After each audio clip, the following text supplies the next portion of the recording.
Assalamu alaikum wa rahmatullahi wa barakatuh. May the peace and blessings of the Almighty be on one and all. Today we will be discussing another very, very important topic, and that is what we see around us. What do we see? We see a lot of things. One of them is everybody is running. Everybody is racing. Racing to do what? Racing to get more, to have the latest, to have everything the others have and even more and better, and to see who has the best and so on. This is more like a rat race, the race behind materialism. If we are to run behind materialism, materialism has no end. A lot of the times the example that people give is that of the mobile phone. We always want the latest, even if the phone we have does our job and it is good and it has been faithful to us, we still want to change it, we want to update it. Sometimes when we cannot even afford to have a mobile phone and we would have it, we would borrow, we would live on that which is credit, in the sense that we owe people and we don't even have the means to own something and we want it. The same applies to a motor vehicle, where you have a person who has a car, they've barely afforded it, but they want another one. They want to update it, and they keep on updating it, and they look at the other one, and they want that one as well. And then they are never happy with what they have because they see what others have. We are taught as Muslims, be happy with what you have. Look at what you have, concentrate on it, and thank the Almighty for what He has given you and for where He has placed you. And this is the contentment of the heart that is required by a believer. And we need to know, yes, if you can afford it very comfortably, then go to it. And maybe perhaps you are allowed to have it. But what you do need to understand, and I do need to understand as well, is that I need to tailor-make my life according to my budget. What I have is the budget. What I own is the amount that I have. I need to make sure that I buy that which I can afford. Why should I buy something I cannot afford? It is a burden on the shoulders. It is something that will bog me down. It is always a worry in the mind. Some people have, and we've seen this happening even in advanced countries, some people have lived on credit all their lives. So they have a job, the job pays them a good salary, their car is on hire purchase, the furniture is on hire purchase, the television on hire purchase, the computers on hire purchase, the phones on hire purchase, the furniture, everything on hire purchase. So much so that even their holidays are not yet paid for. And they've just swiped a card and it keeps on adding. They did not calculate that one day we might lose the job. Then how are we going to pay for it? And this has happened. It has happened in the most advanced of countries. And we need to know that it can happen anywhere. And for this reason, Islam teaches us, don't live on credit. Live your life according to your means. If you cannot afford a holiday, don't go on it. Or go on a more basic holiday. If you cannot afford a mobile phone, don't have one. If you cannot afford a vehicle, go with public transport. It might be better for you. And so on. Yes, we should aim right at the skies. No harm in that. But do not pretend like you're living on a cloud when you have not yet moved above the ground, because that will probably bring you crashing to the ground. And this is why we say the race towards materialism does not stop. It continues. The more we run, the faster it runs. So we continue running behind it and there is no stopping. Sometimes it even gets to our marriages. And this is a point that might be a red button being pressed, but we need to say it. When a person is used to changing everything, every time a new model is out, they want a new car, a new phone, a new watch, a new this, a new house, some people who are weak, it might even seep into their marriages where they no longer are interested in their own wives. Why? There is a new model out, so to speak. What does that mean? There is someone who wears a different type of clothing, who has a different cut, different likes, and everything is totally different, much younger and so on. We need to be careful.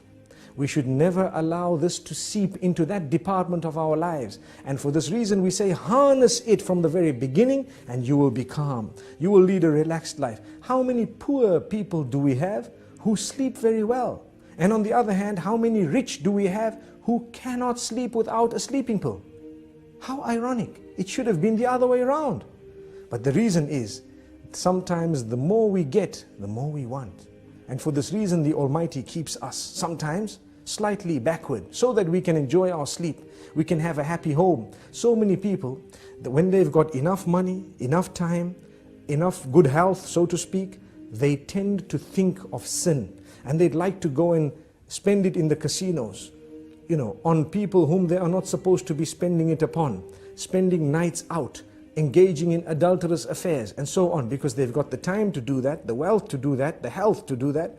So as a gift of the Almighty, He sometimes keeps us less wealthy so that we don't even go there. He sometimes keeps us less healthy so that we don't have the health to do that. And sometimes He keeps us occupied so we don't have the time to do that. And we lead a happier home, a happier life, a happier family. Our children are always with us on our laps, having the meals with us and so on. Whereas you have sometimes those who have been given a lot, they don't have a meal with their children. Their children are distant. They have a relation with them which is very plastic, or should I say, very cosmetic. We ask the Almighty not to make us from those. Yes, there is an exception. There are those who are wealthy, and they use their wealth in the right direction, and they do not allow that wealth to develop, or should I say, to change in a negative way their character and conduct. Because sometimes what wealth does, it messes a person up. Or, to word it more correctly, as we've always said, wealth does not spoil you, but it gives you the opportunity to show who you always were inside. And I think we've explained this in the past. Like someone working for a boss, and his boss tells him something he doesn't like, he might be very upset, he wants to show it, but because he's not as wealthy, he cannot show it. So he says, yes sir, thank you sir, okay sir. But his heart is bubbling and bursting with all this, want to actually clarify and to answer back. He hasn't done it because of his standing. The minute he gets wealth, the wealth did not spoil him, but it gives him a chance to answer back and say, who do you think you are? If you have, we have as well. And for this reason we say, we need to have the best character and conduct prior to when we've had wealth, whilst we have the wealth, and even after it's gone. And when we remain humble, we won't suffer depression if we suffer a loss. The minute we live a haughty, high life, one thing goes wrong and we're depressed. Why are we depressed? Because we were running behind materialistic items, and we wanted to live a life that was compared to those higher than us rather than those lower than us. And for this reason we say, it is best for us to look at those lower than us so that we can appreciate the gifts of the Almighty upon us. Like we always say, if you don't have shoes, look at those without feet, and you will realize, at least I've got my feet, I might not have shoes. And this is just one example. In this way, there are so many examples. The youth out there, definitely the media plays a big role, a very big role, in convincing people to want things that they don't actually need. And this is why we need to distinguish between the wants and the needs. You need something, that is different. But when you want something, can you afford it? Is it necessary? Even if you can afford it, is it going to result in the destruction of your marriage, in the pushing away of your own children, or in the loss of respect, or in the changing of your habits in a negative way? If it is, leave it out. It's only something you want. You don't actually need it. You'd rather remain with that which you need and have an intact family with positive, relatives and family members and a good work environment and so on. That is much, much better than being a person who has everything, no friends, no family, nothing good in life. And this is why I repeat, and I'd like to end with this, there are many people who have really prayed for lots of wealth, and when that wealth came to them, it actually came to them with more negativity than anything else. They lost their family members, they lost their relatives, they lost their children, and they lost their sleep as well. Sometimes they lose their health as well. Do you know, when you can afford food and you eat a lot of junk food and you eat a very, very unhealthy solely because you can afford it, sometimes the Almighty does you a favor. You simply cannot afford it, and you don't know that the gift, or should I say, the side kick of that was that you would remain much healthier than those who could have afforded everything and did have it.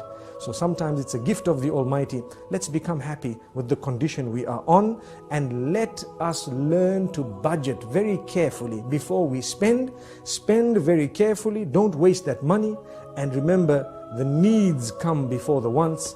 Until we meet again, Assalamu alaikum wa rahmatullahi wa barakatuh.